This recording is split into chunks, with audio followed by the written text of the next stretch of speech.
What's the rules after the show? Wake me at the half, will you?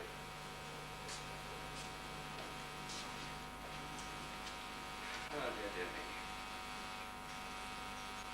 Well, Jack, my lad, one more performance and no more doing and undoing of costumes. No more sighing and suing to Mr. Gilbert and Mr. Cart for a few more guineas. Just one more performance, and George Grossmith is a jester, jesting free, proposition, high ambition, and a lively one I'll be, wag-a-wagging and a flagging.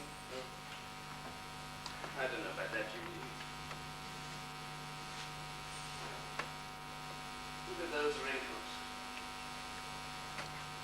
Jester wishes he was dead. Not much longer, baby, wag. Just one more yeoman, and we're on our own. Free from Mr. Gilbert's fetters green.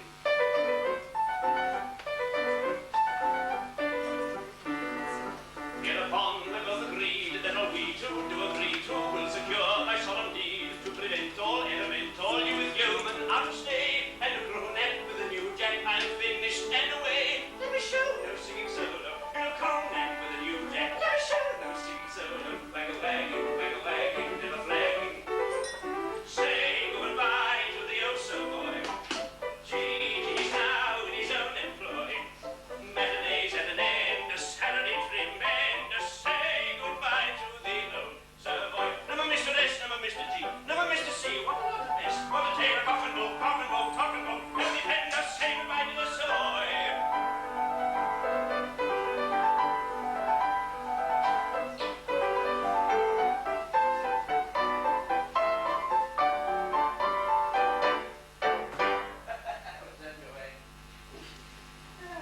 Cigarette? Oh, you shouldn't, you naughty thing. Reckon it's certain ruin your voice. Mind you, with a non-voice like yours, probably improve it.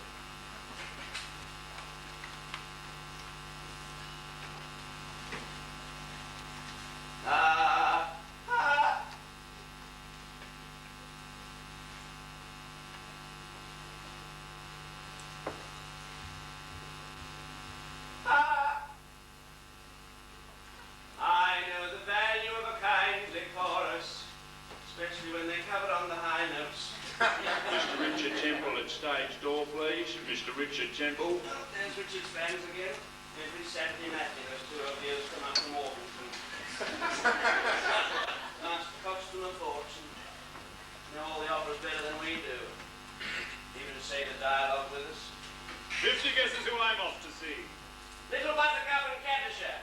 I sometimes wonder if the punishment fits the crime. Ah, Richard, be a dear and give me love. Oh, don't tell him I'm leaving the company. I'm too old for these final farewells. Oh, and tell Bill no visitors. Say I'm with Mr. Cart. Oh, you're telling a terrible story. It doesn't diminish me glory. Oh, he's the one, that Richard Temple. 300 yeomen we've done together. Twice that many Ricardos. Stay with the company the rest of his life, he will. That is, if Mr. Gilbert and Sir Arthur ever write any more operas. This new one. Something about Venice and gondoliers and the Inquisition. Something promising for me. Another Ida if I don't watch out. Anyway, whatever it is, there'll be no GG in it, will there, you wag? Look! Ring 40 bells with clarions. Hello? Yes, Bill, that's right. Same with Mr. Cart. Yes to everybody. We're talking business, dear. Yeah. Who? Hillard T. what? Hillard T. Peabody. Sounds like a disease. The what? The Illustrated New York Journal. Oh! Basingstoke. I've forgotten all about him. Yes, he's coming to interview me. For my American tour. Costumes. Bill, don't go in. Costumes. Oh, these are 6 things.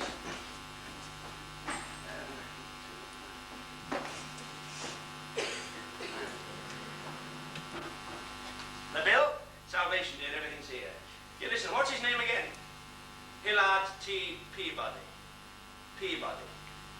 Don't go away.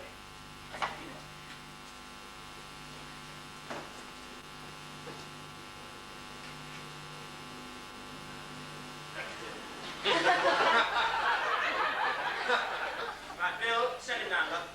Send him the long way, will you? Give him a chance to put the face on. Right, you too. Bye-bye. Hey,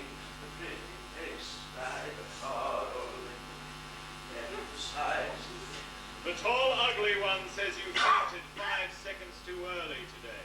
Lost the pay boss. Tell her to drop dead. Or better still, tell her to go back to Orpington. If she needs a bag, she can take a friend with her. They can do the second house. Second house, modified rapture. Should be boiled in oil, both of them. 4 mils of lead.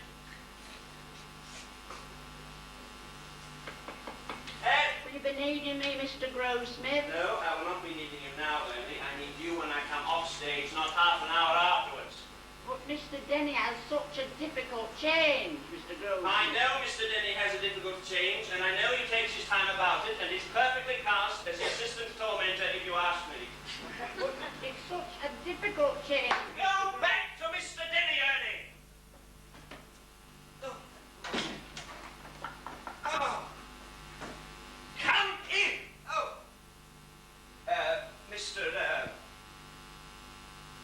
Mr. Peabody, do come in. I've been expecting you. I'm sorry if you bumped into my dresser, or rather our dresser. Mr. Denny and I both share his invaluable services. He really is a very sweet man, is Ernie, but a disaster as a dresser. Do sit down, won't you? Comfortable? Good. Yes, that's right. This is my last performance here at the Savoy. 11 years, I mean. But now, new career. Solo performer. No, not Gilbert and Sullivan. No, I'll be performing my own works in America. Yeah. You don't mind me asking, what is that contraption you have there? Ah, sodium camera. Oh! Mercy heavens. And you can actually print the photographs in a magazine. Well, how terribly clever. This is all very exciting. No, I'm not bored at all. After all, I am launching out into a new career. Yes, I do. I have some costumes, wigs and whatnot. Mr. Peabody, can you keep the photographs head and shoulders? Lovely. It's just that the whole thing would require Ernie's assistance. And my dear, he would be performing more than me. He really is a very sweet man, is Ernie. Been with Mr. Carps and Strauber Jury. Probably born in a leap year and can't be fired till he's 70 in 19. Ah, very good. Yes, it is pirates. My word, Mr. Peabody. We certainly are up on our GNS. How many have I played the lead in? Well, it's not such a little list. Let me see. Sorcerer. Pinafore, Pirates, Patience, Melanthe. Boring old Ida. Well, I was in 2 or 3 acts of that one. Ricardo, Radidor, Nango. That makes 9. Mind you, I did play the learned judge in trial by jury, but not the original production. No, it was one of Mr. Gilbert's charity performances. Yes, I was very nervous playing the learned judge. Even though I've been a court reporter in my youth, did very well for myself too. Yes, Mr. Gilbert was a barrister of some sort, without much success. But rehearsals were like being in the dock. I recall at one stage we'd been over my song for more than an hour. Mr. Gilbert, we've been over this work 20 times at least. What's this I hear, Grossmith? I was just saying, sir, that we've been over this work until I feel a perfect fool. Now we can speak on equal terms. I beg your pardon. I accept your apology. One stage you came to my dressing room. My dear Grossmith, good isn't the word. Our plaintiff was a rather stout lady. I can't think of the name now, but she once sang Wagner. At any rate, during rehearsals for trial, she came skipping into the courtroom, tripped and fell. Very good, madam. Very good. I always thought that one day you would make an impression on the stage. You know, I think he got more pleasure out of trial by jury than any other opera. Well, it was his own revenge on the legal profession for his own failure at the bar.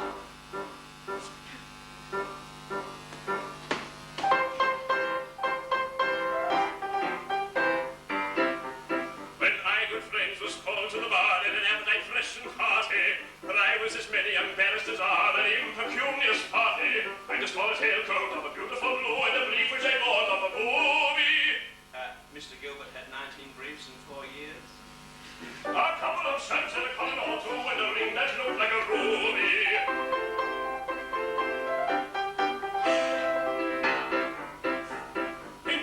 hall, I danced and danced like a savage despondent fury, but I thought I never should hit on a chance of addressing a British jury. I soon got tired of third-class journeys and dinners of bread and water, so I fell in love with a rich and earnest elderly ugly daughter. I'm going to hear mountains more of that elderly ugly daughter. Little Buttercup, Catasha, the Fairy Queen. My dear Rosina Brandon played them all beautifully. The rich attorney, he jumped with joy, and obliged with fun professions. You shall reap the reward of your plot, my boy, are the bailey of little successions. You'll soon get used to her looks, Said he, and a very fine girl you'll find her. She may very well pass the 43 in the dust with the light behind her.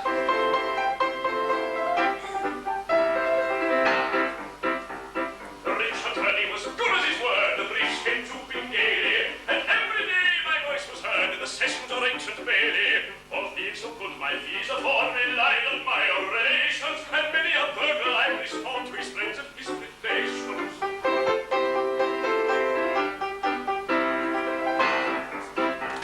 At length I became as rich as the Gurneys, and Incubus then I bought her, so I threw over that rich attorney's elderly ugly daughter. The rich attorney my character hide, and vainly to disparage. Oh. And now, if you please, I'm ready to try this breach of promise of marriage. For now I'm a judge, and a good judge too. Yes, now I'm a judge, and a good judge too. No, we fight, never, never, never part.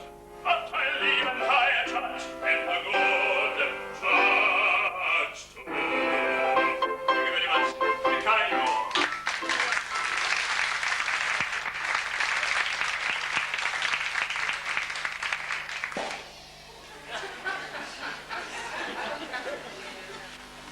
Can I move now? Give us such a fright. Still, photographs will be wonderful publicity.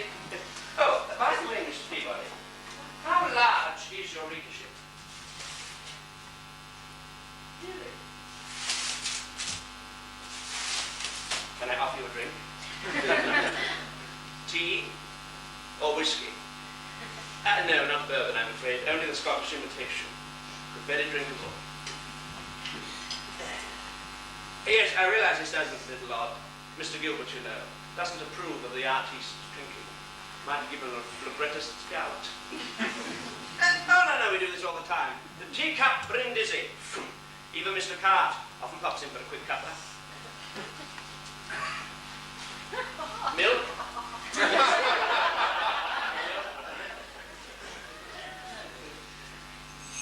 Sugar? Oh, and I'm so knowing as he has brewing a jar of tea. A jar of tea. One for myself.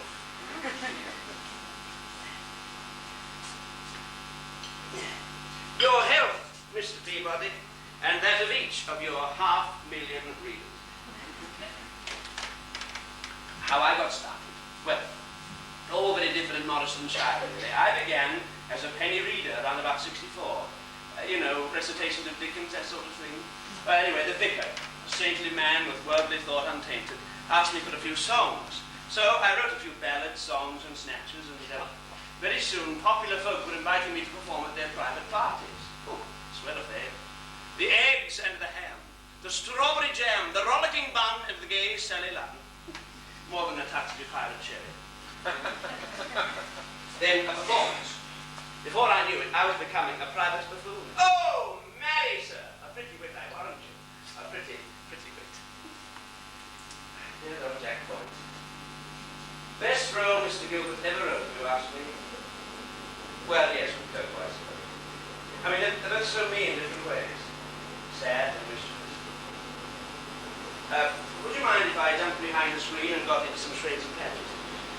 Here's something I must tell you about a peculiar lad who sent his very peculiar butler to inquire about my entertainment. Will Mr. Grossmith's entertainment be consistent? Consistent? Aye, consistent. I'm sorry, I don't understand. Consistent with what? Well, you must know that the laird is a stoic Presbyterian and wishes to know if your entertainment will be consistent. My dear fellow, let me assure you that my entertainment will be consistent in every way. I'm very careful. I will make a point of singing only Presbyterian comic songs. Oh, you'll find some funny ones in this business. Very peculiar.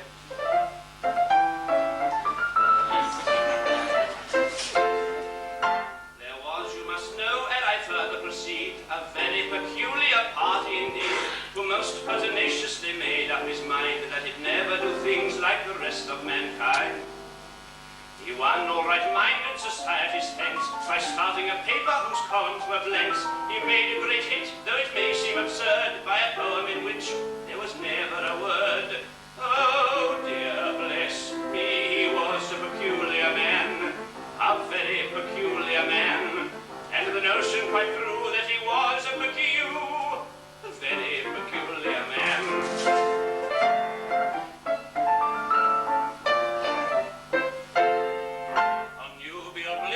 Troubled his head, for he married his bride to the parson instead. Nor among his relations did oddity cease, for his father was mother-in-law to his niece. He made every tradesman disperse his own bill. He had doctors when well and dismissed them of ill. He at last made a will which he left on the shelf, in which he left all that he had to himself. Oh dear, bless me, he was a peculiar man, a very peculiar man.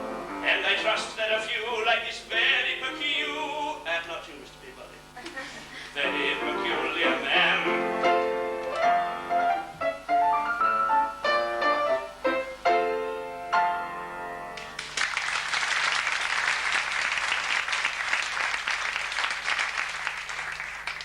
Is it broken or something? You don't want one, why not? Well, yes, it is one of my own songs, very popular too. Ah, well, I presumed you wanted to tell your readers about my entertainment. Mr. Peabody, you are the one. However did you find that out? Yes, you're quite right. I do always perform in evening dress. It would rather spoil the glamour, wouldn't it? How very considerate of you. Another drink? There you go. Oh, speaking of evening dress, I was at my club, the Galax, up the road. And I was saying to Irving, Henry Irving. I said, you see, Henry, you now have to go and put on costume and makeup, while all I do is perform as I am, in evening dress. Oh, yes, He said. but I've never seen anybody in London look as funny as you do in evening dress. Yes, well, as I was telling you. I'd just begun my autumn tour of '77 when I received a letter. I still carry it with me.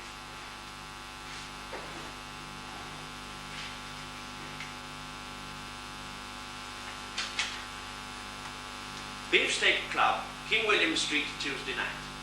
Dear Mr. Grossmith, I'm inclined to go on the stage for a time. There is a part in the new piece I'm doing with Gilbert which I think you would play rather admirably. I can't find a good man for it. Let me have a line, or come to 9 Albert Mansions tomorrow after 4, or Thursday before 2:30. Yours sincerely, Arthur Sullivan. Such a lovely man, Sir Arthur. Oh, well, Mr. Sullivan as he was then. So anyway, off I went to Albert Mansions. Very grand, tasteful. Well, he was very charming to me, and after a few brief pleasantries, he sat at his piano and struck the 4th note in the treble clef, if you please. Sing that as loudly as you can. Ah! Beautiful. Then, accompanying himself, he sang.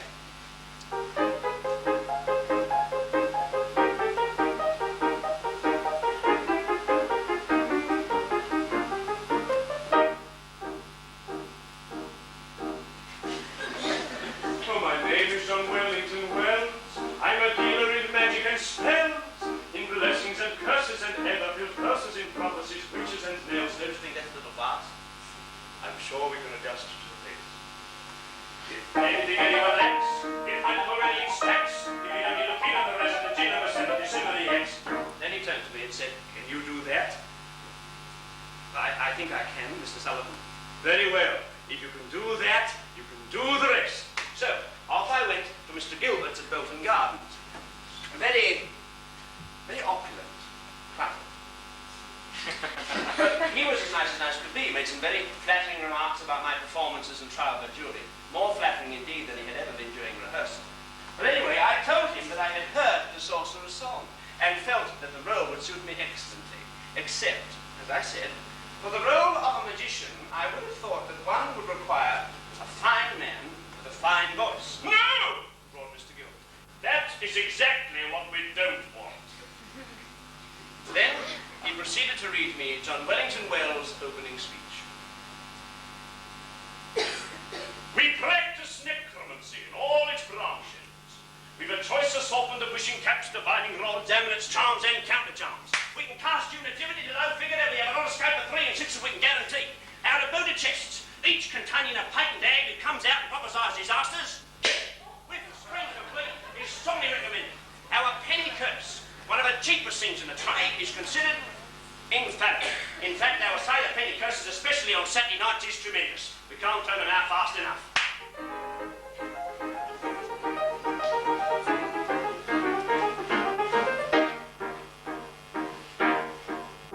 Hi, my name is John Wellington Wells. I'm a dealer in magic and spells, in blessings and curses and never fill curses in prophecies, witches and elves. You want to grab those white tracks? You're about to look in on the resident G number 70, Simmer the Yanks. We have a finish over the magic. Liberation of Oscar Shade, with effects of the comical tragic. There's no cheaper house in the trade. Love fills with quantities of it, and for knowledge if anyone learns. By keeping the very small profit, the profit which brings us unbounded returns. All you can prophesy with the weak homicide, people security, interfertility, some of the history, clear up a mystery, human proclivity, for relativity, for relativity. His minister magical, tentacles tragical, bogus spectacular, answers are regular, fashions are nautical, solemn or comical, and if you want any, makes a deduction on taking your quantity out. If anything anyone lacks, if one's already in stats, if you don't look in on the resident G number 70, Simmer the Yanks.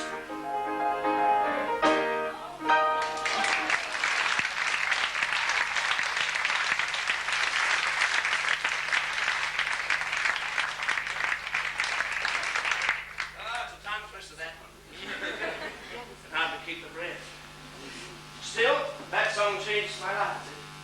Mr. Carp offered me the role of John Wellington Wells. I accepted, and I've been with the company ever since. Yes, that's right, Pinafore was next. No. Ultimately, it was hugely successful, yes, but not at first. Oh, dear me, no. 78, I'll never forget it. Disastrous summer. You talk about your son whose rays are all ablaze. Stifling. Audiences melted. And me all dressed up as First Lord of the Admiralty. I lost half a stone off the old round tummy. However, one Saturday afternoon, Sir Arthur played a pinafore selection at a summer concert. Very clever of him. Audiences suddenly picked up. Music became popular. And by September, my dear, they were queuing for matinees. And me, with my sisters and my cousins, which I reckoned up by dozens, I became that monarch of the sea, Sir Joseph Porter, KCB.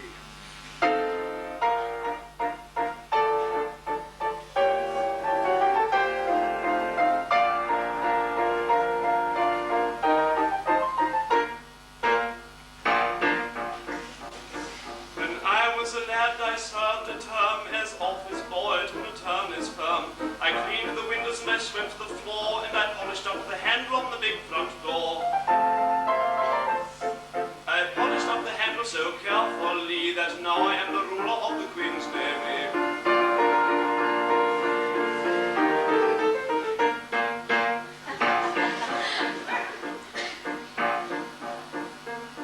Of legal knowledge I acquired to grip that they took me into the partnership, and that junior partnership, I ween, was the only ship I ever had seen.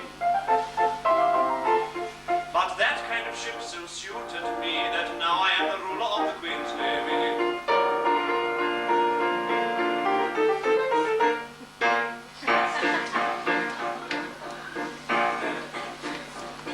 I grew so rich that I was sent by pocket borough into Parliament. I always voted with party sport, and I never thought of thinking of myself at all. I thought so little they rewarded me by making me the ruler of the Queen's Navy.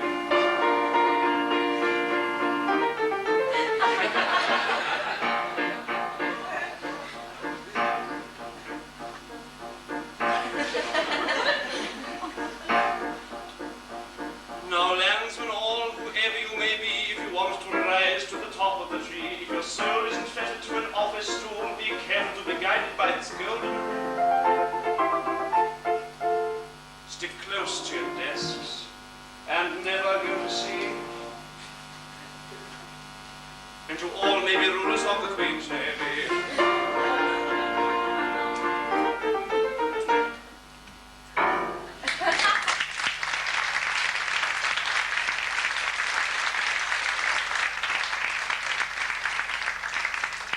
He's got a thing about the sea, our Mr. Gilbert has. Loves his own pipes and sailing the ocean blue. Mind you, this next piece about Venice sounds to me as if it'll sink in the Grand Canal. I don't think we'll be hearing much more of Gilbert and Sullivan. Partnership's running out of steam, almost on the rocks. Time for G.G. to jump ship and be his own captain, eh? Oh, excuse me. Hello? Ratland, how are you, love? How's the new play of yours going? Yes, well, I did read the notices. Sorry about that. And your stage manager, my favourite librettist, still charming as ever. I can imagine. Ratland, it is so sweet of you to ring. Yes, last one coming up. Listen, Jessie, Rosina and Richard are joining me afterwards for a little supper party. Nothing lavish. Can you join us? Oh? Oh, I see. Ratland, you naughty thing, you shouldn't. Listen, Chief, Mr. Gilbert's protege, dear, and if he finds out... Well, don't say I didn't warn you. Now, listen, if you can come, give us a call before the half, will you? Lovely. You too. Bye-bye. Oh, he's a wonder, Russell Barrington. He left the company after the Mikado. The most wonderful pooh-bah. The characterization was he to a T. Joined us for Sorcerer. Gave the same performance every night for 9 months. Almost made me look like a singer. I recall one notice he received from Sorcerer. Mr. Barrington is a wonderful Dr. Daly. He always manages to sing 1/16 the tone flat. It's so vicar-like. One stage, Mr. Carp rushes backstage. Barrington, Barrington, what's the matter? Someone in the stalls just ran out and told me you've been singing in tune. During a rehearsal for Pinafore, Mr. Gilbert said to Rutland in his usual manner, Barrington, I want you to sit pensively on the ship's skylight. well, Rutland did, and typically the poor fellow fell straight through. No! roared Mr. Gilbert. That is expensively. Yes, well, most people laugh. No, he may be the largest, my dear, but he certainly is not the greatest baritone in the world, is our Rutland. Long 700 performances, I recall him opening Act 2 of Pinafore. The moon to the eye sing. Kept the moon very wide awake, I guess. Inspired, that's the word. This is a song of mine.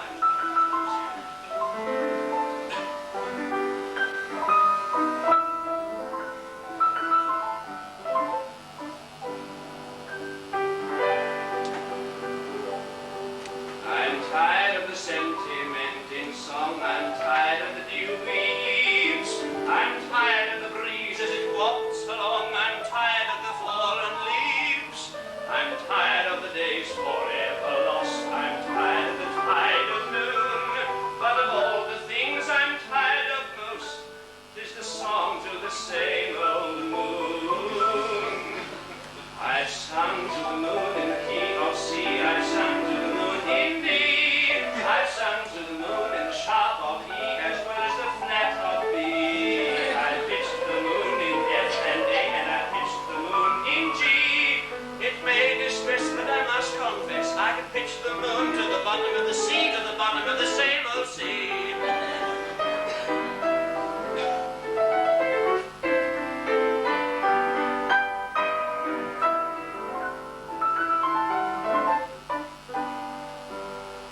love in F and A, and I pitched my love in G.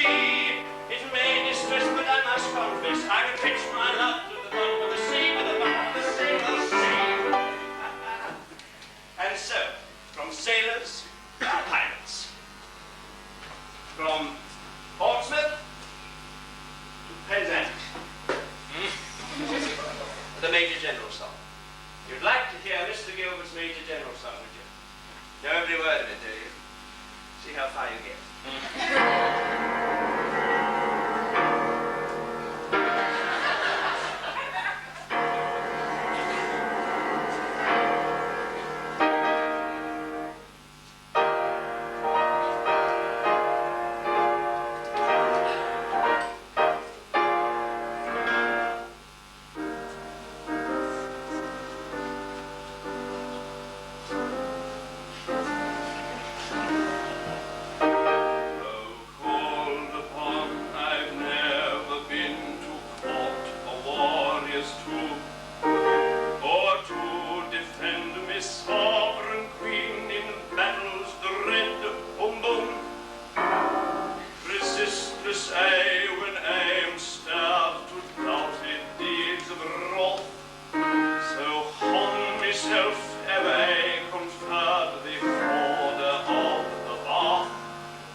Satire is the homage which ignorance pays to genius. Oh, didn't go down well at all. But if it wasn't for Mr. Wilde, I suppose I would never become that ultra-poetical, super-aesthetical, out of the way young man.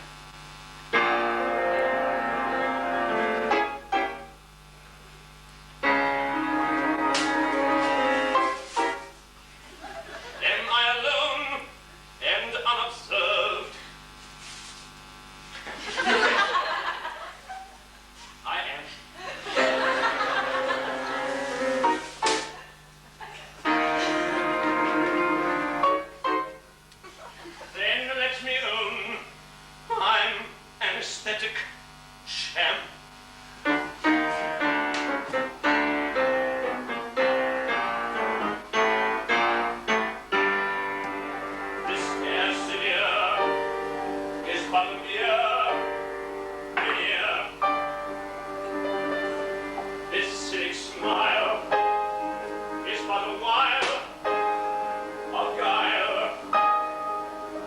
This costume taste is but good taste, misplaced.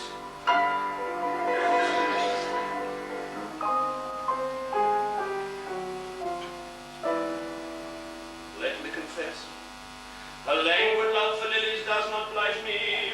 Lank lips and agate cheeks do not delight me. I do not care for dirty greens by any means. I do not long for all one sees that's Japanese. I am not fond of uttering platitudes in stained glass attitudes. In short, my medievalism's affectation, born of a morbid love of admiration.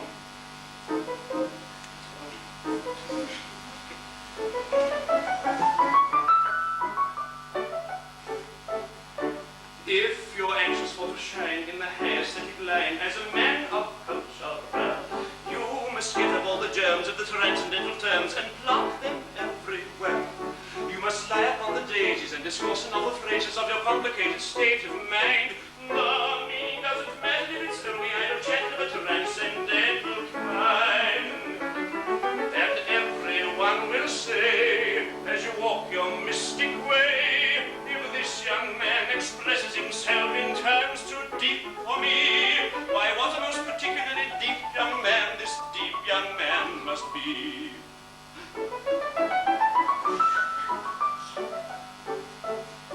Then a sentimental passion of a vegetable fashion must excite your languid spleen, and attachment a la Plato to a bashful young potato, or not to a French being. Though the Philistines will jostle, you will rank as an apostle in your high aesthetic band.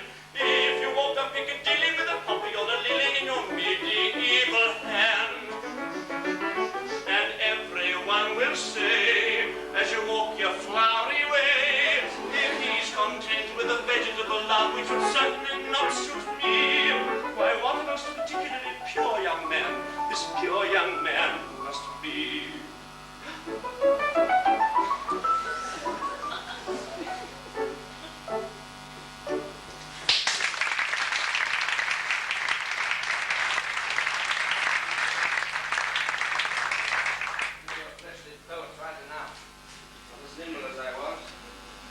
You know, young Robin Oakapple, one of my character roles now. Garment, makeup used to take me hours. Now I don't know half the time. Oh, there's a nearly suited. You like them? Yes, they're amusing, aren't they? My brother Whedon's illustrations for a little story I'm writing. Well, it's more to pass away the time than anything else. I mean, such is Mr. Gilbert's sense of play construction that I had one whole act off in Princess Basingstoke Ida. What's love? What do you think sent down? No thanks, Jessie dear, but you eat up big and I'll buy you a sandwich of rules. Bit pricey. Remember, you'll be out of work then. And you'll be out on your ear if you don't watch it. Now be off with you, or I'll tell Mr. Gilbert what you keep in your teapot. No carrying on this and that. What are we talking about? Oh, yes, the diary. Well, it was my brother Whedon who put me up to it, actually. He suggested that I fill in time backstage by writing someone's life story. I said, it's a marvellous idea, but I don't seem to be able to find a suitable hero. Can you suggest anybody? He said, what, anybody? I said, yes. He said, anybody? Yes, yes, anybody. He said, no, I can't think of anybody. He said, not anybody. He said, no, nobody. He said, nobody. He said, nobody. So I wrote The Diary of a Nobody. This is the hero, Charles Puto, the nobody. And this is his house, the Laurels Brickfield Terrace, Holloway. This is his prim little wife, Carrie. Oh, yes. These are his two friends who keep dropping in, Cummings and going. Yes, it's my little joke. And this is his employer in the city, Mr. Burton. No, Good as a clerk in the city. Here, you know the sort. The firm for years, full of diffidence and natural timidity. Everything going wrong, nothing ever going right. Let me have a look.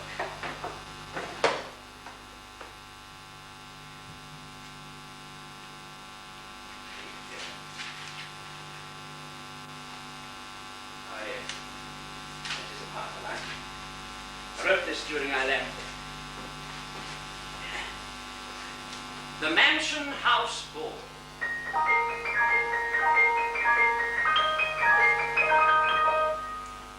A big red letter day. This, the Lord Mayor's reception at the Mansion House. There was a splendid supper, any amount of champagne. Then, receiving a sharp slap on the shoulder, I turned, and to my amazement, saw a pharmacist, our highwayman. He said in a most familiar way, This is better than Brickfield Terrace, eh? I simply looked at him and said coolly, I never expected to see you here. He said with a loud, coarse laugh, Ah, I like that. If you, why not me? I replied, certainly. I only wish I could have thought of something better to say. Thereupon, I gave my arm to Carrie and said, Hey, hope my darling little wife will dance with me, if only for the sake of saying that we have danced at the Mansion House as guests of the Lahore Mayor. Then, knowing how much Carrie used to admire my dancing in the days gone by, I put my arm around her waist and we began to waltz. Well, lovely party.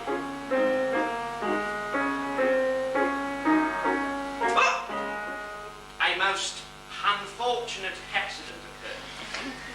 I had just bought a new pair of boots, and I had scarcely started when, like lightning, my left foot slipped away and I came down, the side of my head striking the floor most violently. I need hardly say that Carrie fell with me with equal violence, breaking the comb in her hair and grazing her elbow. There was a roar of laughter, which was immediately checked when people found that we really had hurt ourselves. A gentleman assisted Carrie to her seat, and I expressed myself pretty strongly on the danger of having a plain, polished floor with no carpet to prevent people slipping. Pharmacist immediately observed in his loud voice, Ha ha! So it was you who went down. I answered with an indignant look. With execrable taste, he continued. Now look here, old man. We're too old for this game. We must leave these capers to the youngsters. Here, come and have another glass. That's more than that, line. Although I felt I was buying his silence by accepting, I accepted. Neither Carrie nor I, after our unfortunate mishap, felt inclined to stay longer. As we were departing, Farmerson yelled, Are you going? If so, you might give me a lift. He refused, and exited with dignity, but slipped. Now tell me, pray, and tell me true, what in the world should a poor man do? Oh, Buddha, even his waking hours were one long nightmare.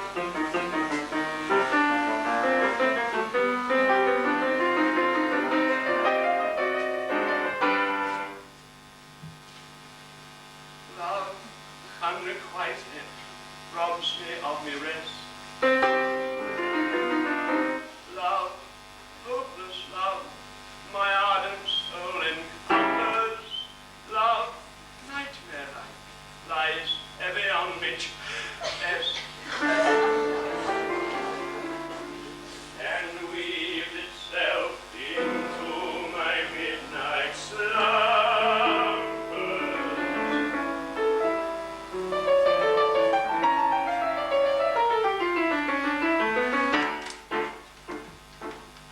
When you're lying awake with a dismal headache and reposes moved by anxiety, I can see you may use any language you choose to indulge in without impropriety. For your brain is on fire, the bedclothes conspire of usual slumber to blunder you. First the counterpane goes and uncovers your toes, and your sheet slips demurely from under you. the blanketing tickles, you feel like it's tingles so terribly sharp is the pricking. You're hot and you're cross and you tumble and toss till there's nothing to steward the ticking. Then the bed goes all creep to the ground and the heel and you pick them all up in a tangle. Next to pillow resigns and politely declines to remain at its usual angle. Will you get some repose in the form of a doze with hot eyeballs and head ever aching? But your slumbering team is such horrible dream that you'd very much better be waking. You dream you are crossing the channel and tossing about in the steamer from Harwich, which is something between a large bathing machine and a very small second-class carriage. And you're giving a treat, penny asking meat, to a party of friends and relations. They're a ravenous sport, and they all came on board us and squared at such particular stations. And while on their journey, you find an attorney who started that morning from Devon. He's a bit undersized, and you don't seem surprised when he tells you he's only 11. We don't drive him right now with a single and air by the ship's now a four-wheeler. And you're playing round games with the court of bad names, and you tell him the ties be the dealer. But at least you can't stand, so you throw up your hands, and you find it as cold as an icicle. In your shirt and your socks and black silk clocks, missing slow that he played on a bicycle. And he and the crew are on bicycles too, which is somehow or other invested in. And he's telling the tars of the particulars of a company he's interested in. It's a suite of devices to get at low prices or routing from fixtures to cables. It's cheap on the same price to the retailers as though they were all vegetables. You get to the station to run the small trains, first take up his coats with a boat stream.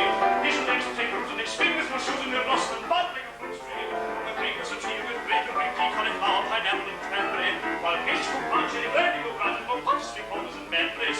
The shares on a penny and ever so many are taken by Rothschild and Berling. And just as a few are allotted to you, you awake with a shot of despairing. You're a regular wreck with a crick in your neck, and no wonder you snore, for your haste must fall on your needles and pins, for your soles to your fins. Your left is asleep and your crab in your toe, to crab in your toe and a fly in your nose, to flop in your lung and a feverish tongue, and a personally pinch the terror says that you haven't been sleeping alone. But the darkness is past and it's daylight at last. The night has been long. Ditto, ditto, my song. And thank goodness they're gone over.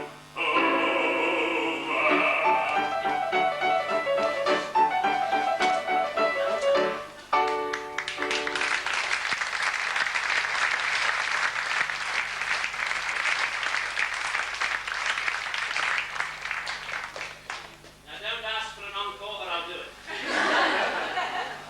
Okay, it's a favourite of mine too, when I've gotten through it. Let's have a drink.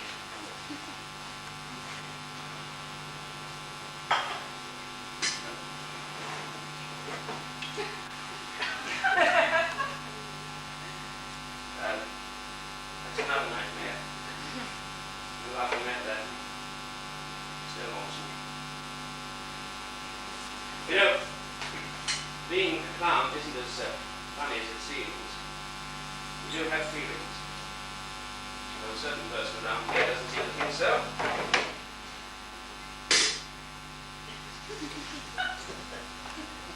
Ah, yes. There are plenty of nightmare songs here, in rehearsal. What am I ever going on about? I must be intoxicated by the pet, eh? What are we talking about then? Oh, yes, a nightmare song. Well, the audience has loved it. The Patty, you know.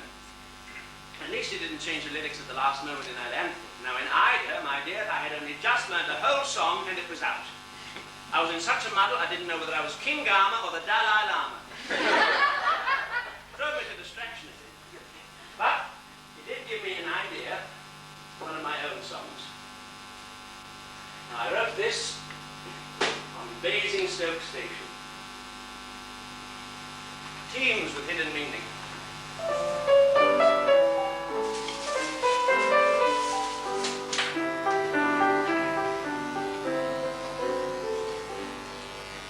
There was a railway porter on the North South Eastern line, whose Hindi leg was limited and whose age was 69.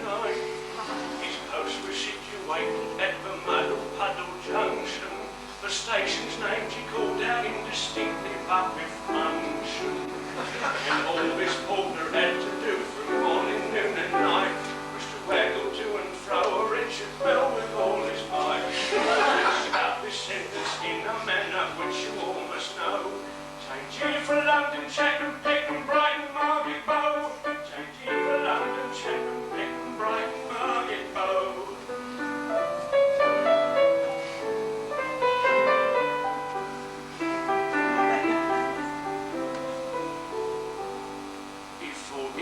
his 30 years of service it was strange.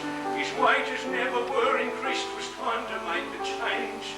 He thought he'd try another calling, earlier or later. So off to the Savoy he went and there became a waiter. But in his new vocation he in trouble quickly got. The first old gentleman who came required a dinner hot, and asked what other joints. He said the joints are yes and no. The joints are London, Chatham, Peckham, Brighton, Market Bow. The joints are London, Chatham, Peckham, Brighton, Market Bow.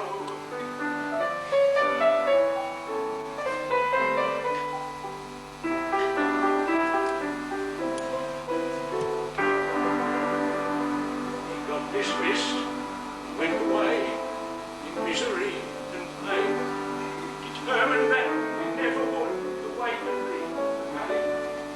I liked originality, but didn't like the dreamer who pulled the winter's cabin boy on board a river steamer.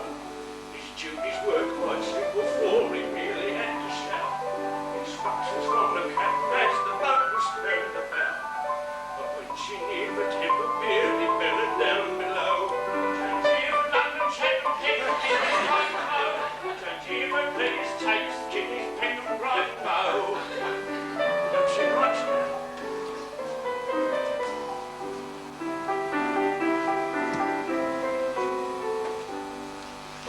This proved the climax of the porter and his pleasing way.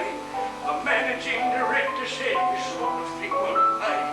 They pensioned off their servant with a fitting honorarium that made him Aldor porter at the Westminster Aquarium.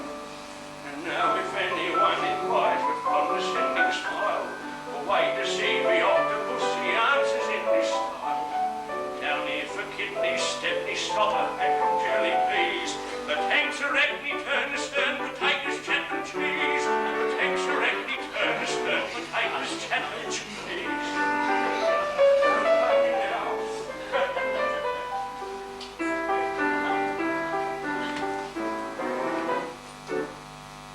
Thank you, Mum.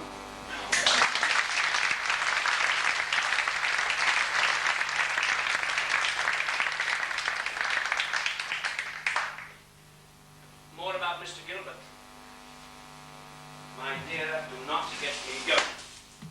Right, Garner, he is a twisted monster all awry, as though Dame Nature, angry with her work, had crumpled it in fitful petulance. For Adder-like, his sting lay in his tongue. Crawshaw is a great enemy of mine.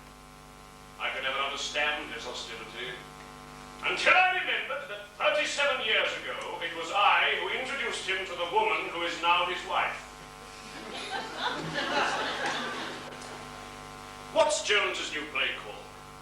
The Princess's Nose. I hope it'll run.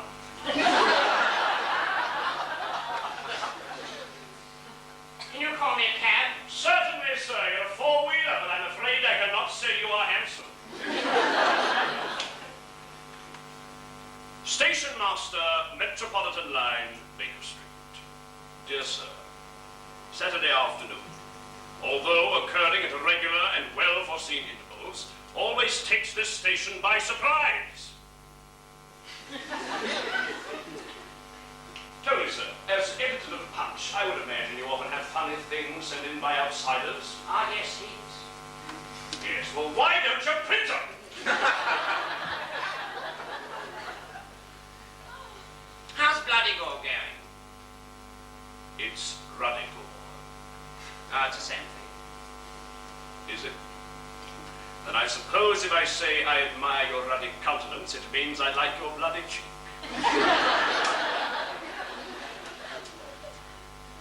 There was an old man of St. Bees who was stung on the arm by a wasp.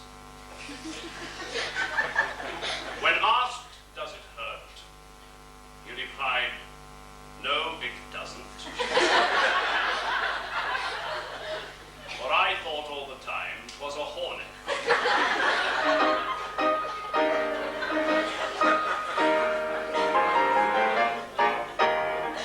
If you give me your attention, I will tell you what I am. I'm a genuine philanthropist, all other kinds are sham. Each little fault of temper and its social defect, in my erring fellow creatures I endeavor to correct. To all their little weaknesses I open people's eyes, and little plans to snub the self-sufficient I devise. I love my fellow creatures, I do all the good I can. If everybody says I'm such a disagreeable man, then I can't think why.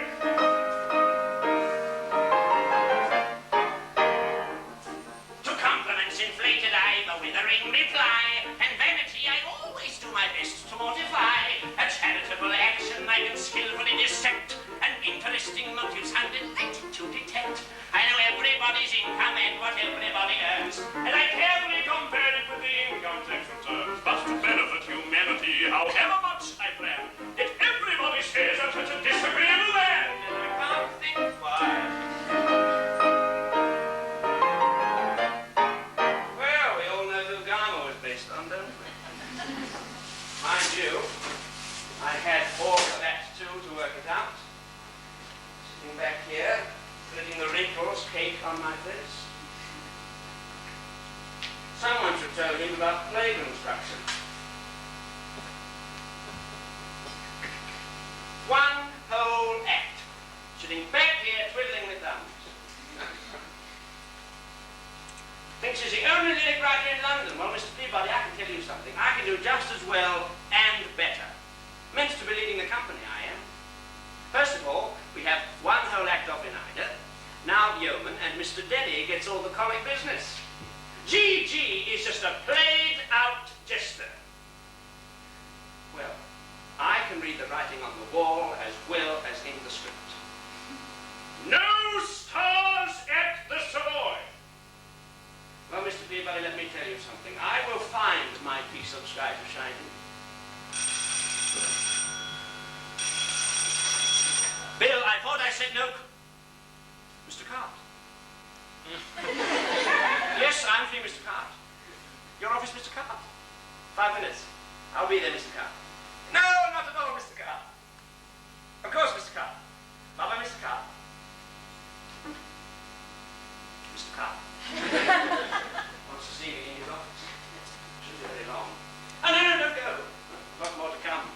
I wouldn't want 500,000 Americans to think that my Savoy career finished in the middle of Princess Ida.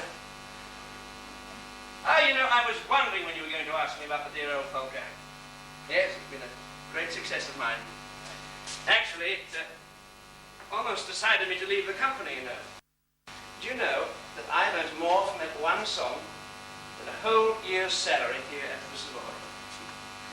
And with a bit of luck, I think I'll be dancing it to the day I die. Now, pour yourself a cup. Make it strong. I'll be back before you can say...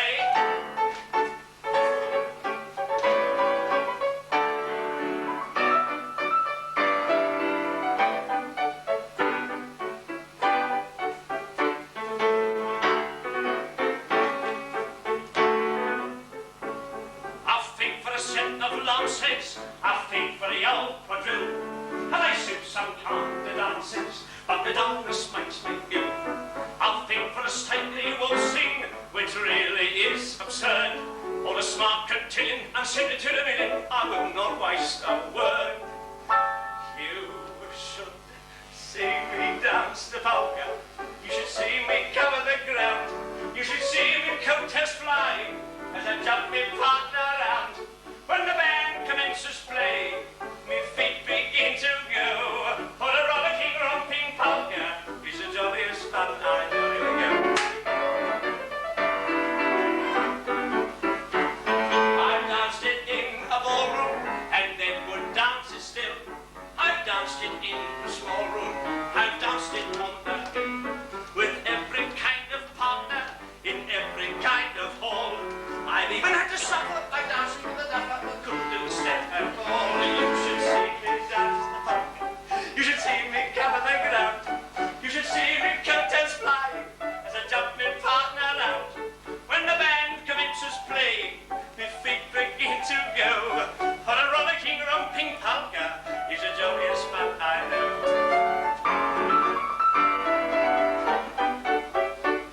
I know I'm rather active, and not devoid of grace,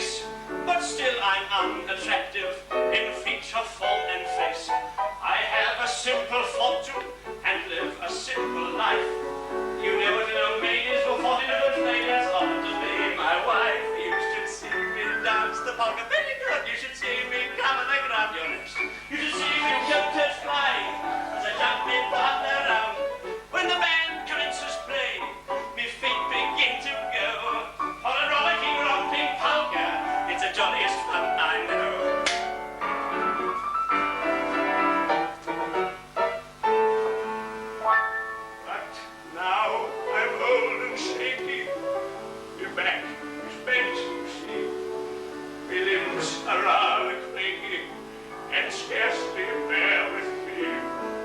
I never asked to dances, but stay upon the shelf. But although I'm romantic, still as long as there's an attic, I dance it by myself.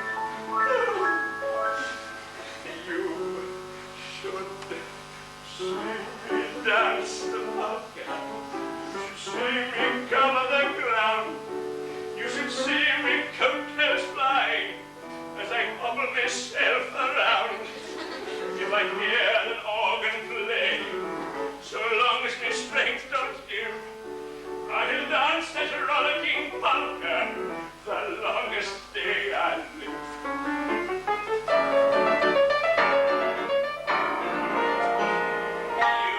You should see me dance the polka. You should see me cover the ground. You should see me coattails flying as I jump and fly around. When the band commences playing, me feet begin to go.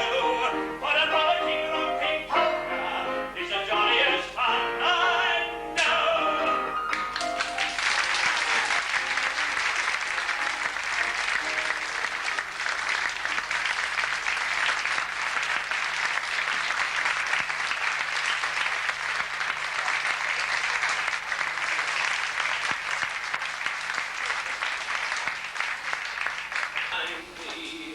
Don't get up. You wouldn't want to know, I walked into Mr. Cart's office and there they were, Mr. Gilbert and Sir Arthur. I thought he was still in Monte Carlo. Presented me with this.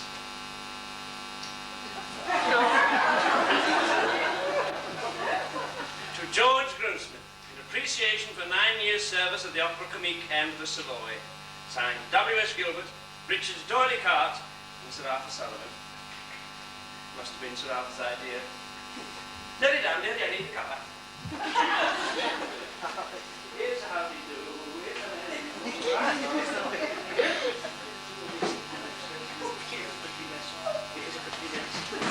Well, here is a how we do. I didn't know what to say. Mr. Gilbert was so nice.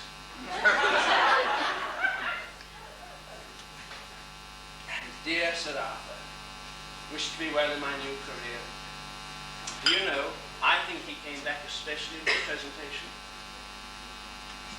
It's a beautiful thing, isn't it? Mr. Gilbert was so nice.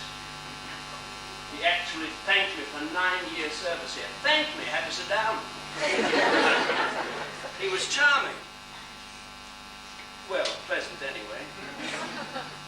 And I said he was just like Garmer. Well, he certainly called my bluff. Guess who the cat fits now? Whene'er I spoke sarcastic joke, reaping with malice spiteful, this people mild, polite, smiled and noted me delightful. When a white sits up all night in nature jokes devising, and all these wiles and little smiles, it's hard there's no despising. Oh, don't the nation like it long when all goes right and nothing goes wrong. It isn't delight, extremely fact, and there's nothing whatever to crown for that. Watching me like a poisoned hawk for any funny business, you can be sure of that. Releasing and prosecuting me to the end.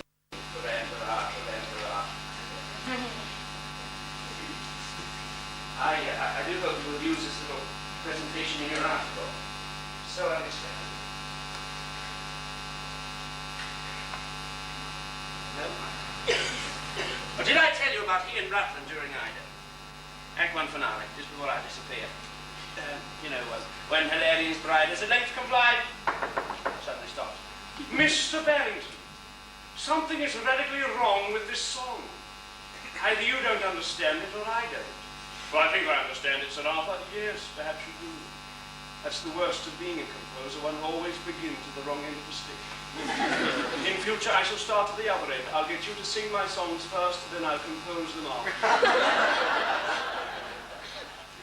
During Patience, I had a frightful toothache. Face up to here. I looked like a pumpkin. Well, Sir Arthur came backstage and said how sorry he was. I said, oh, I don't mind the pain. It's just that I can't stand looking such an awful fright. Never mind, my dear Gigi. It's a great improvement. You never look better. Jessie on telling Sir Arthur that she had opening night nerves just before Yeoman. Never mind, my dear, they soon wear off. We all love him, you know. Yes, it must have been his idea. I'm back, darling. Couldn't find a thing to eat. I'm starving. I'll get Ernie to bring you a cold pie. George sends his love. Still after me, but not offering enough. But you held out, dear. You'll get it in the end. You're famous after all, a Savoy star. Yes, from Hebe to Phoebe. Still not bad for a Stepney lass. Well, hey-ho, and off I go. Sing hoity-to. Oh, I must explain. That's George Edwards he's talking about. Runs the Gaiety. Done very well for himself. Was Mr. Cart's business manager before he went out on his own. Wonderful shows, the Gaiety. Loved the Gaiety girl. What's that new one? Shop Girl. Yeah, that's Pam. They're a lot spicier than the Savoy, though. Mr. Gilbert doesn't approve. Oh, but his name was money. George Edwards, I know. I told Jessie to hold out for 40 guineas a week. He was after me for a time, you know, when he heard I was leaving here. But you see, solo, I can earn more in one night than he pays me in a whole week. Marvelous shows, though. Lovely ladies. You know, I'd be jolly good then, if they could afford me.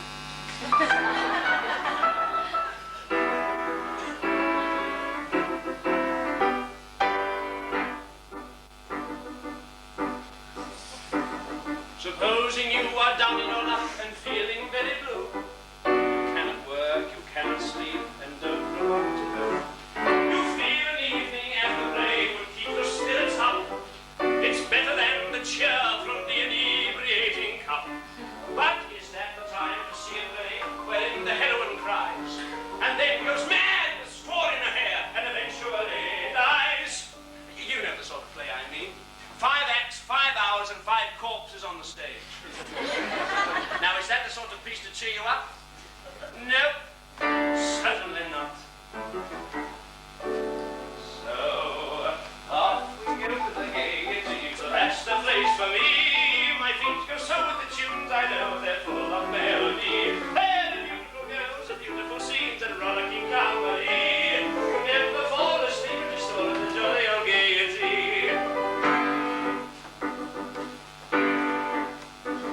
Supposing you receive a letter from your banker tantamount, who says you must no longer overdraw your small account. Suppose you find your partner whom you trusted gone to smash. You're without an ounce of sympathy, without a pound of cash.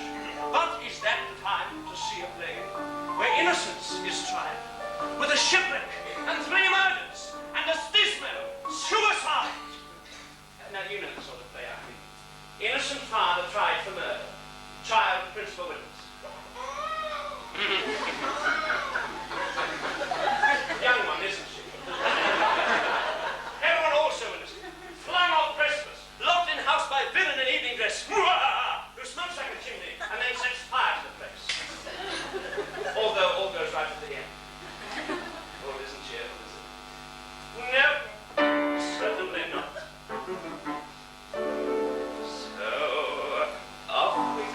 Gaiety, for that's the place for me. My feet go so with the tunes, I know they're full of melody. They're the beautiful girls and beautiful scenes and rollicking company. You never fall asleep with just all of the jolly old Gaiety.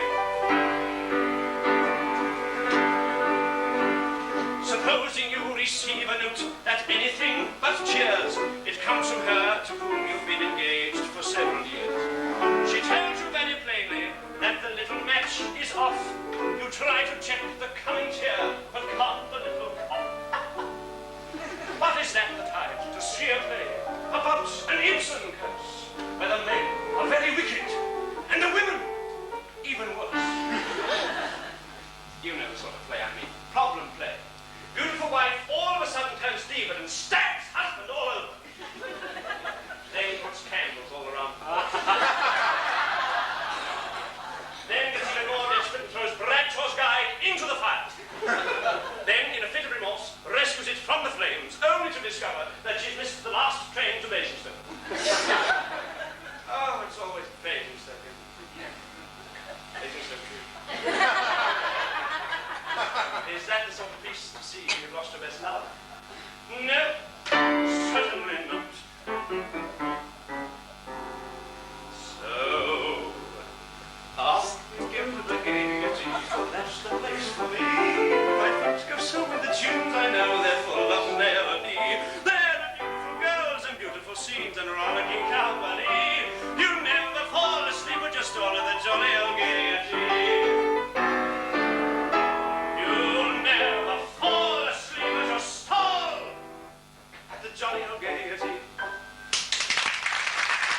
Vertigo. Well, that second-act melodrama got me down a bit. Mr. Cellier wanted at stage door, please. Mr. Cellier. It's Frank, our conductor. Yes, it is a funny show, Radical. Lovely part, good songs, but somehow or other didn't come off. Or rather, I suppose it did come off. Everybody talks about it now as being a failure. Mind you, I suppose, after the Mikado it was. Still, we got 8 months out of it, and most plays would be happy to half that. Sir Arthur made £7,000 from the tone. What a time I had of it there. For one thing, my second act solo was cut on the third night. You know, Baron, it's a rank is exceedingly nice, but the title's uncommonly dear as the price. Hose up the action! He said. Makes GG too popular, what he meant. Next thing, he'll be in Cart's office saying that the Savoy can't survive without him, and then demanding more money. There are no stars at the Savoy, only principal players. Well, Mr. Peabody, let me tell you something. The title is uncommonly dear at the price.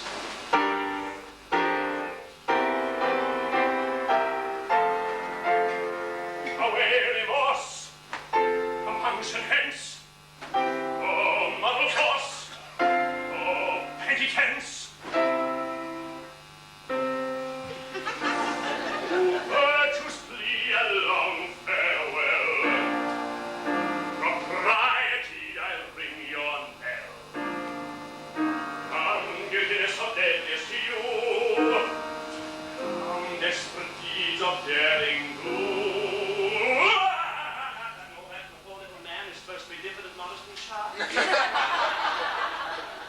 Really? No, there is only one way to survive at the Savoy. My boy, you may take it from me that of all the afflictions accursed, with which a man's held and hammered and daddled and different stage is the worst. How clever as clever can be, a crichton of early romance. You must stir it and stop it and blow and trumpet or trust me, you haven't a chance. If you wish the world to advance, your marriage abounds with hearts. You must stir it and stumble and blow and trumpet or trust me, you haven't a chance. But you know, even that little masterpiece, you would have thought Radical would have become more popular.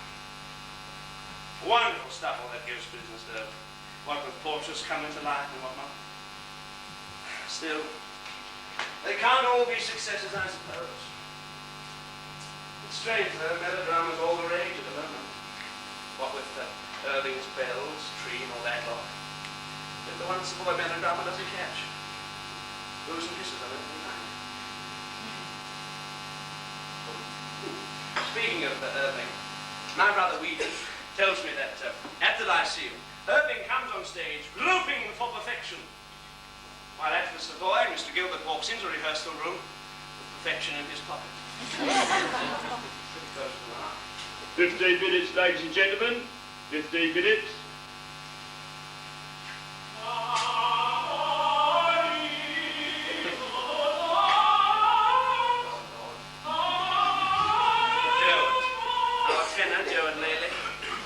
He calls it warming up. I call it grilling.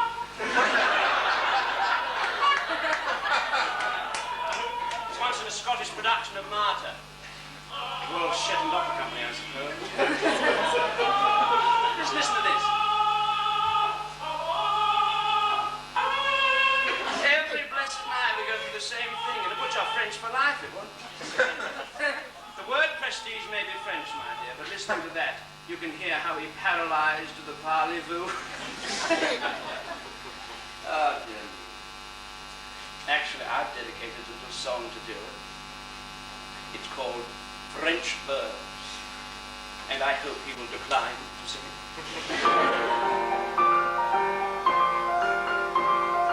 Le Brasserie.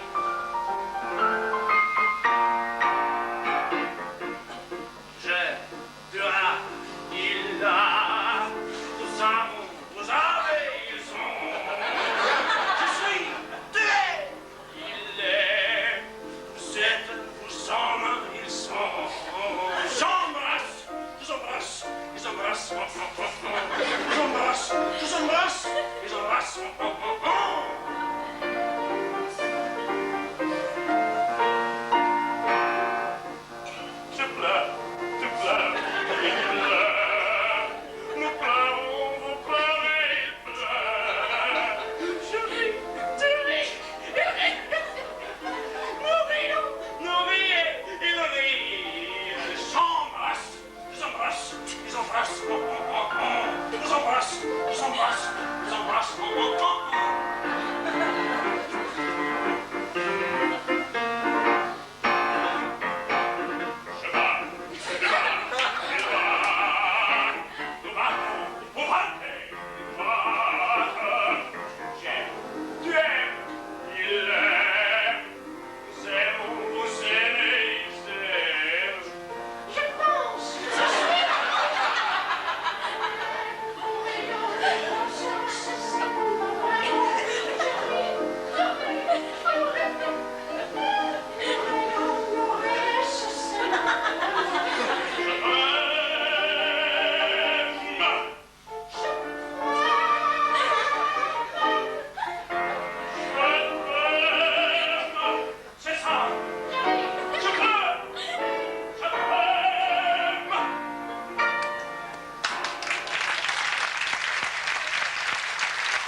Translation loses a bit.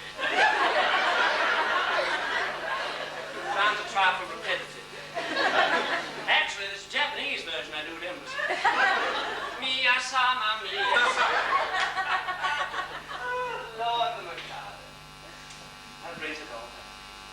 Do you know that he almost cut Richard Temple's Mikado song on opening night? Yes, really. You know, my object all sublime, I shall achieve what it didn't achieve in time at all.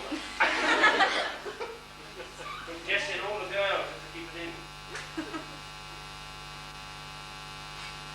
Don't talk to me about Mikado. Agony. Hell. Wrong, Grossmith, wrong! Please, Mr. Gilbert, I know my lines. I'm sure you do, but would you please be so kind as to repeat mine? Don't enter like that, Grossmith. There are no comic men here. Your part is meant to be funny. Grossmith, you and Miss Bond will immediately cease that vulgar business. Certainly, sir, if you wish it, but I know I'll get an enormous laugh by it. So you wanted your Saturn a pork pie. 6 weeks. 6 weeks of that running river of harmless merriment, my dear. By opening night, I was a nervous wreck. Please don't print this, but morphine was the only thing that kept me going. And if it wasn't for Rutland and Jessie, I would never have gone on at all. And when I did, it was a disaster. And miscues, blocked lines, dried in the little lift song. Everybody forgets that now. Coco is a triumph. Gigi, the only one.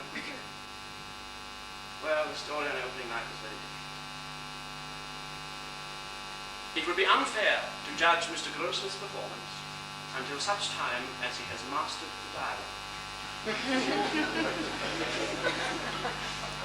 An exceptionally nervous Mr. Grossmith gave a hesitant performance of the Lord High Executioner. The potential, however, seems there. Potential. 9 years for this management, and that is what I am reduced to, potential. Who created all the roles? Who slaves his guts out every night tossing tongue twisters to the gallery? Not him, oh no. The flowers that bloom in the spring trellis have nothing to do with this case. Yes? Yes! Here, Mr. Grossmith, last pose. Last post, last blooming judgment, excuse me. Lord, just as well they're not bills. It's okay, I mean, there's no need to come back tonight. Oh, any mail for Mr. Denny? Really? That makes 2 this month. His mother must have seen the show again. If anything anyone lacks, you'll find it already in stacks. Drawerfuls of them. Half the wonderful, the other half. Let's have a look.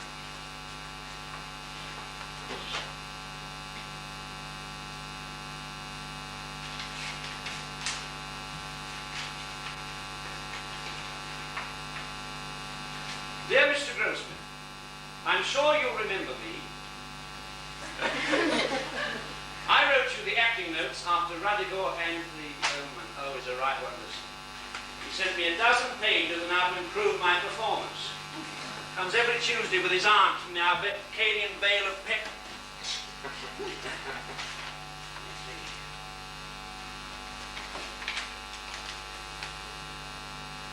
I recently auditioned for Mr. Cart, who kindly told me how much he liked my interpretation of the Rodigo Potter Trio.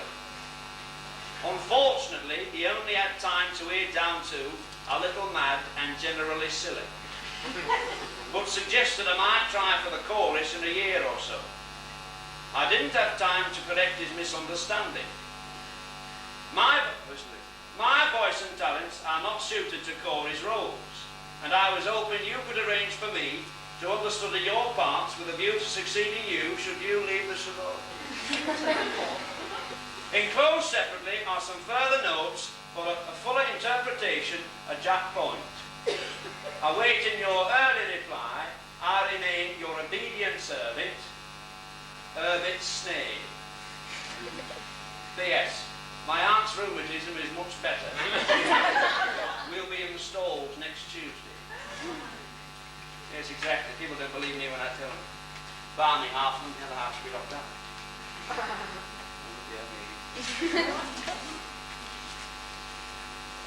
And that's what I mean when I say or I sing.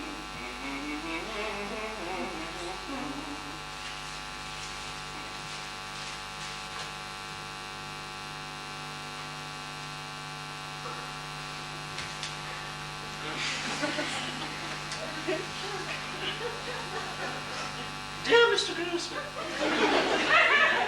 I am not one of your wanton roses with pretty lips about it, but a violet half hidden in a nest of weeds and nettles. Oh, she's a professional, this one. I am only 42, live not far from Islington, quite handy to the theatre. As you can see, am well spoken.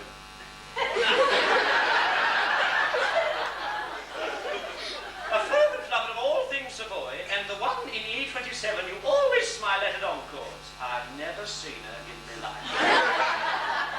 And anyway, with these new electric lights, you can't see past the third row. For years I have loved your performances, and feel that I know you professionally, so to speak, as I am a distant cousin of Mr. Dennis. I know that when we are married, brightly will dawn our wedding day, what though mortal joys be hollow, pleasures come if sorrows follow, ding dong.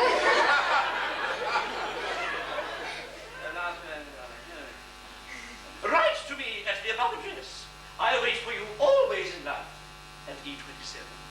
Your own fairy queen and little buttercup, Maud Pembroke. Miss. Are you old enough to marry, do you think? To wait until you're 18 in the shade. There's a fascination frantic of a ruin that's romantic. Do you think you are sufficiently decayed?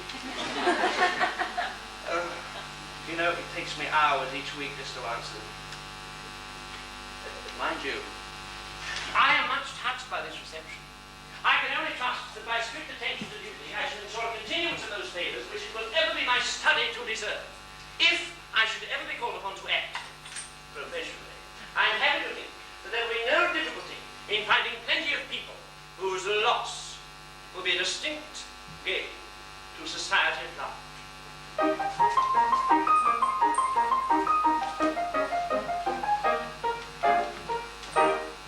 As someday it may happen that the victim must be found, I've got a little list of Savoy and buff offenders who might well be underground and who never would be missed. There's the audience that encore after encore will prolong. The Hampstead wife whose 2-year-old can sing the nightmare song. The GNSO spinster that proposed to me in hers. That lady in the second row who sings impressive words. And that monstrous postman, stop it, Grossmith, opera librettist. Well, I don't think he'd be missed. I'm sure he'd not be missed. Overture, Miss Bond and Mr. Denny. Overture, Miss Bond and Mr. Denny. That's funny, Jessie usually pops in before a call. Getting a few more lines of youth for tonight. Let's get ready myself. Doleful, when you run with its soul full of serenity. All hell has let loose now like a farmyard in mating season. Excuse me, I'm just jumping into Jack. more lines of yourself. But let's lay an order doing a Donizetti. That me? No, I never bother. No goes to warm up. Is life a boon? Not when you live under that, it's not.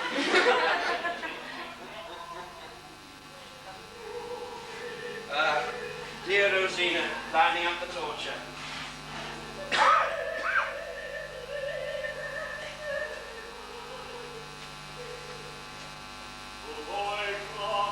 Dear Mr. Denny lays on cue as usual.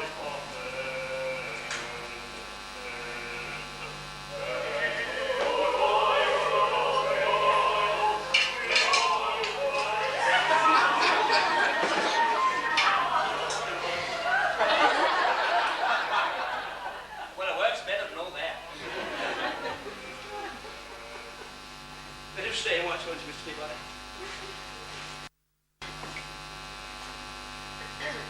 Mr. Cellier, please. Overture. Mr. Cellier, please. Wonderful conducting, then. Did you know that his brother Alfred wrote most of the overtures? Well, what with songs arriving so late, Sir Arthur already had time for anything like that. Sir Arthur did all that. No, Sir Arthur only conducts opening nights, or if Prince comes, or Mrs. Rowland. Mrs. Rowland, rather a special friend of his. American. I wouldn't mention that now with you. It's a private arrangement.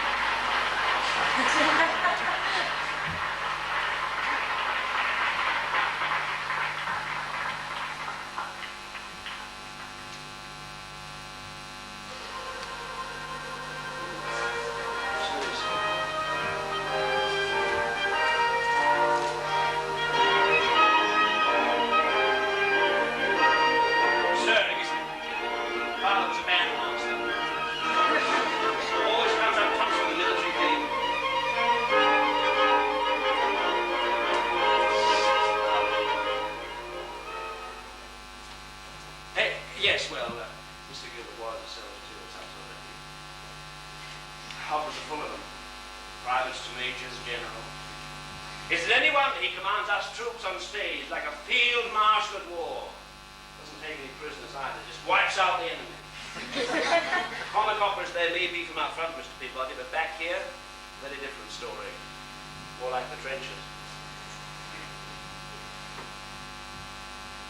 I have to leave, you know. I mean, just like Gilbert's comedians. They're becoming like me. Frustrated.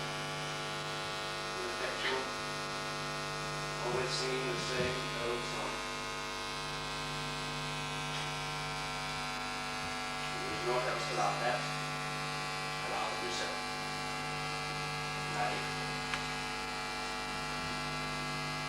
Well, I am through with this story. No amount of gondoliering or comic grand inquisitoring will make me stay here one minute longer. Grossmith! Yes, Mr. Gilbert. Anything the matter? No, Mr. Gilbert. Good. I thought for a moment you were reverting into a private buffoon.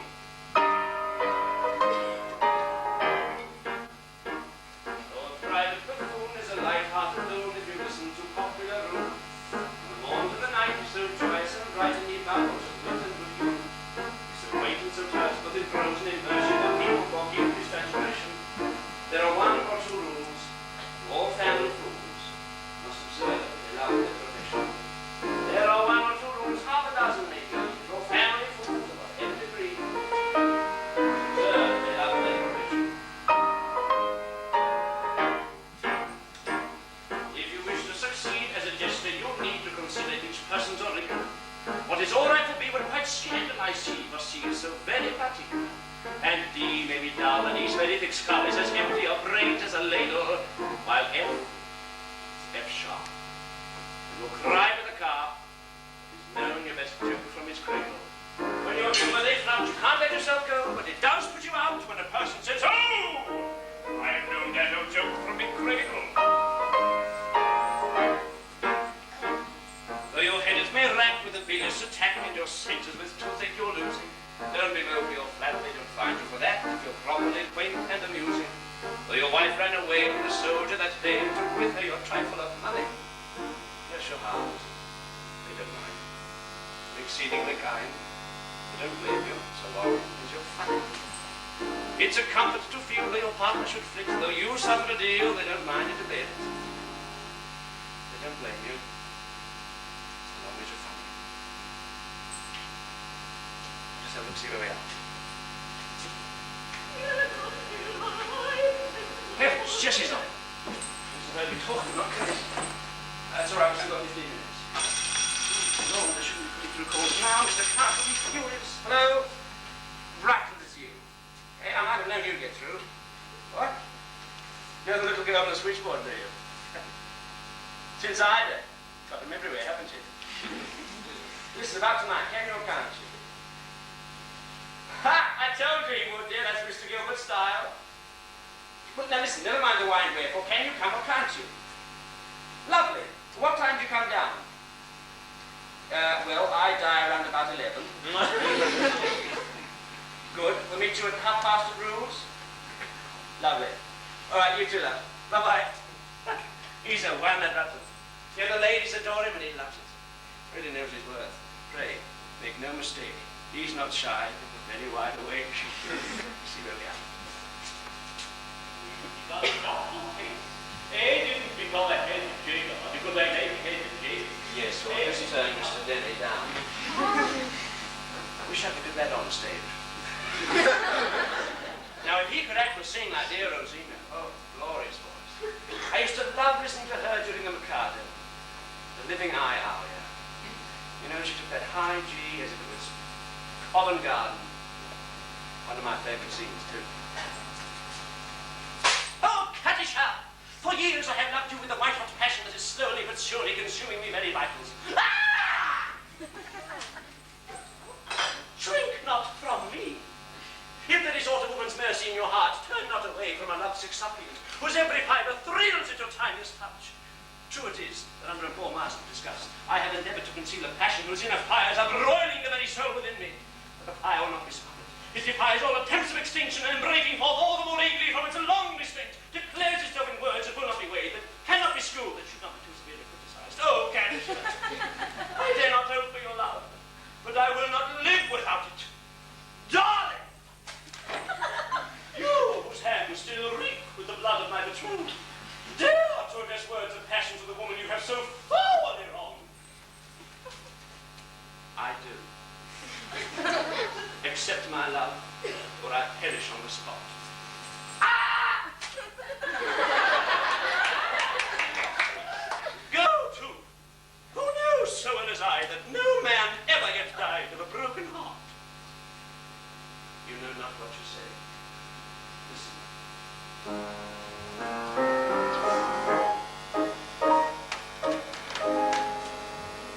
On a tree by a river, a little floating, sang willow, did willow, did willow.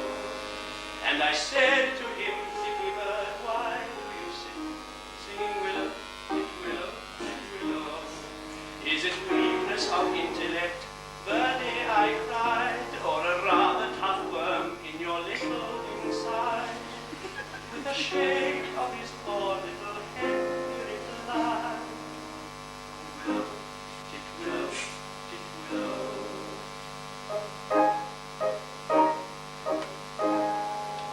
He slapped at his chest as he sat on that bough, singing willow, did willow, did willow.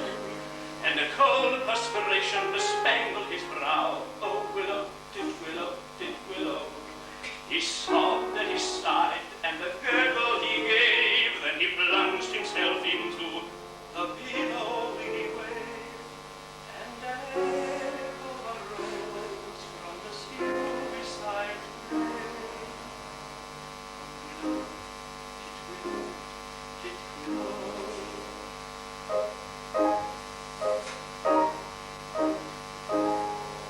now I feel just as sure as I'm sure that my name isn't Willow, did willow, did willow.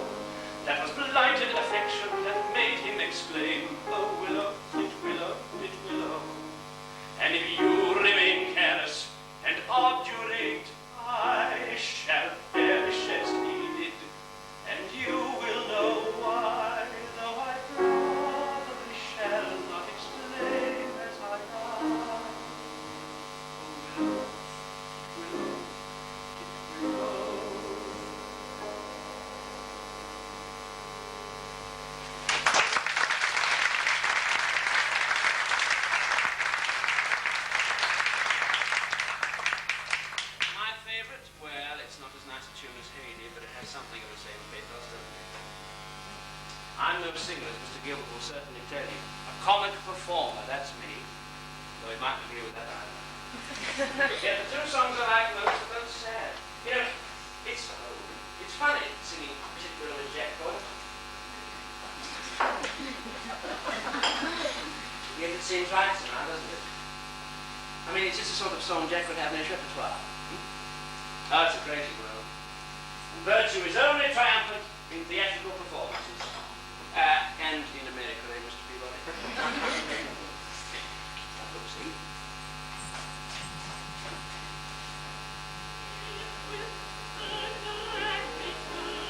Dear as Mr. Gilbert once said, a glorious voice that rose out as full-bodied burgundy rolls down.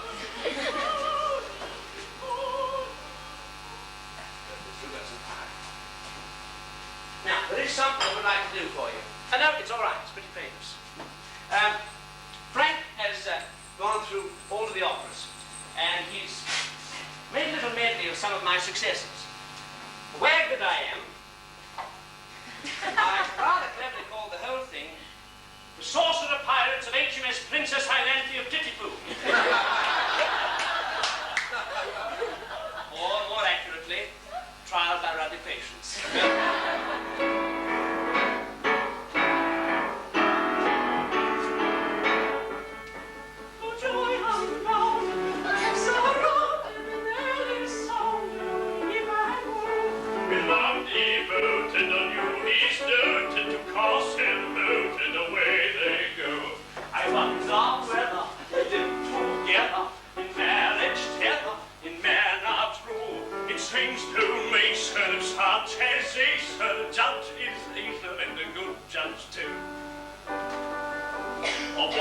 Say, be not enraged, I may not love you, for I am engaged to a maiden fair with bright brown hair and a sweet and simple smile, who smiles at me of a sounding sea on a South Pacific isle. Alas, no maiden waits for me. No maiden smiles on me. I'm a sounding sea, a sounding sea.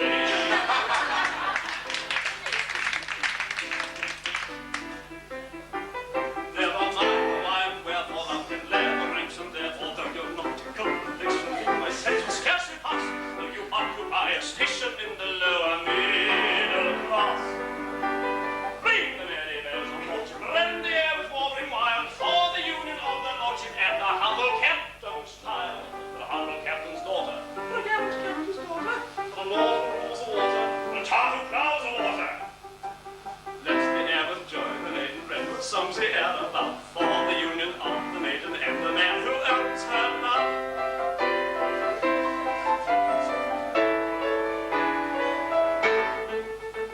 I'm telling a terrible story, but it doesn't diminish my glory, for they would have taken me daughters over the billowy waters if I hadn't a delicate diction, indulged in innocent fiction, which is not in the same category as telling a regular terrible story. I tell him that unless he will consent to be more jocular, I'll sing both you, and that's what you should say. To cut his curly hair and stick an eyeglass in his ocular, sing both you, and that's what you should say. To start this conversation full of people and the good that did to dine on chops and folding with the business. He made him clear away with all the bees, the bidding, she told you, and that's what you should sing, and they'll sing by you, ha, and that's what you should sing.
swagger and a word of true compliment and everything with that, but I call it out tomorrow soon, really doesn't matter. This particularly rapid, unintelligible patterns and generally heard niffities. It doesn't matter, this particularly rapid, unintelligible patterns and generally heard niffities. It doesn't matter, matter. If that is so dilly down, dilly, it's evident, very auntie, someone. Away will go and merrily, merry old time, dilly, dilly is done. That is so dilly down, dilly, it's evident, very auntie, someone. Away will go and merrily, merry old time, dilly is done. Dilly down, dilly, and merrily, merry old time, dilly. Here's the state of things. To our life she clings. Matrimonial devotion doesn't seem to suit her notion, very old and brings. Oh, here's the state of things. Oh, here's the state of things. Without passion, that's intention, worship, and love. Said to walk through the way north. If what he says is true, he says to marry you. Here's a pretty state of things. Here's a pretty how they do. Here's a pretty state of things, a pretty state of things. Here's the holy, here's the holy, here's the house. What he says is true, he cannot marry you. Here's a pretty state of things. Here's a pretty howdy do.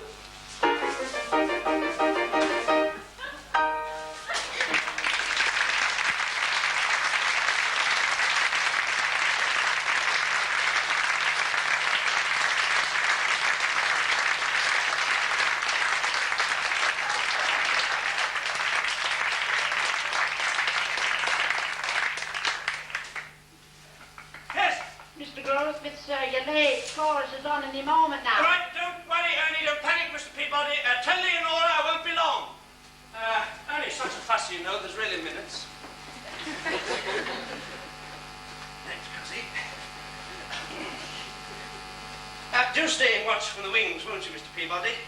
My last Jack point. There should be a story in that. At least it's not summer. I may have had to have died, perchance, in June. Jolly stick. Come along, Mr. Peabody. Mustache, jibe, joke, and jollify. Marry, sir, I have a pretty wit. I can rhyme you extempore. I can convulse you with quip and conundrum. I have a light philosophy, my comes. I can be very wise, quick, grim, and sardonic, one by one or all at once. I have a pretty turn for any goat. I know all the jests, ancient, modern, past, present, and to come. I can riddle you from dawn of day, set of sun, and if that content you not, well on to midnight in the small hours. Oh, sir, a pretty wit, I want you. A pretty, pretty wit.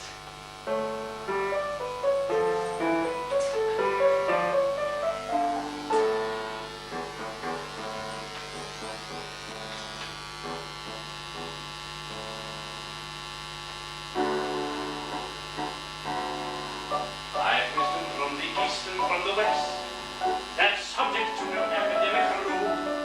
You may find it in the jeering of a jest, or distilled from the folly of a fool. I can teach you with a quip, divide a line. I can trick you into learning with a laugh. Oh, we know all my folly, and you'll find a grain or two of truth among the chaff.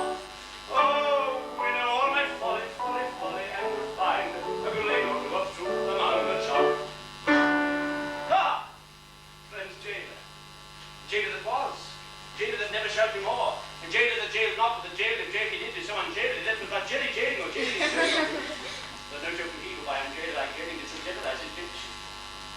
Come, take heart, laugh, smile, wink, twinkle, thou tormentor, that tormentest not. Thou racker, that rackest not.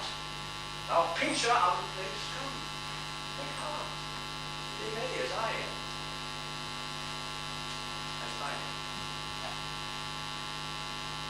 Oh, have we not all cause to be ready?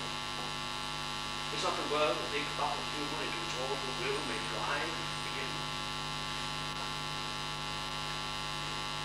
See, I am a salary with naught else in nature more ridiculous. For thou, broken-hearted man, whose needs be merry lest you be rich. You must rejoice. Must jive you, joke you, quip you, crank you, rack you from hour to hour, from day to day,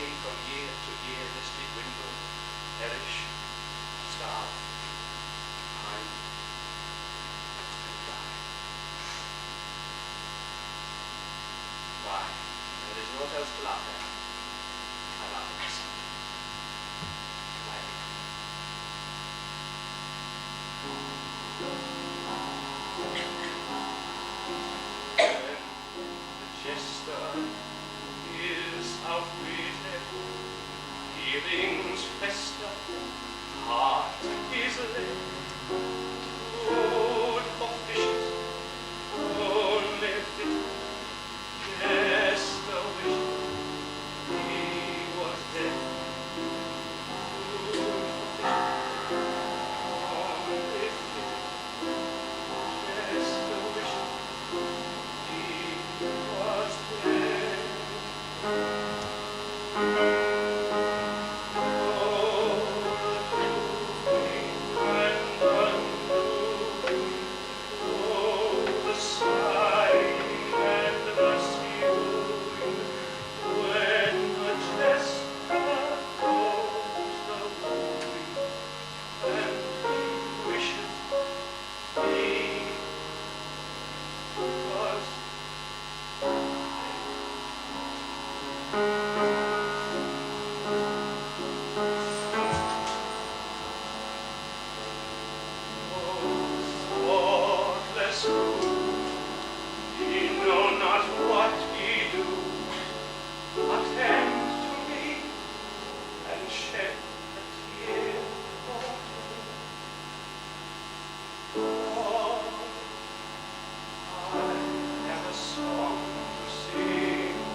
Ding dong, it's a small town of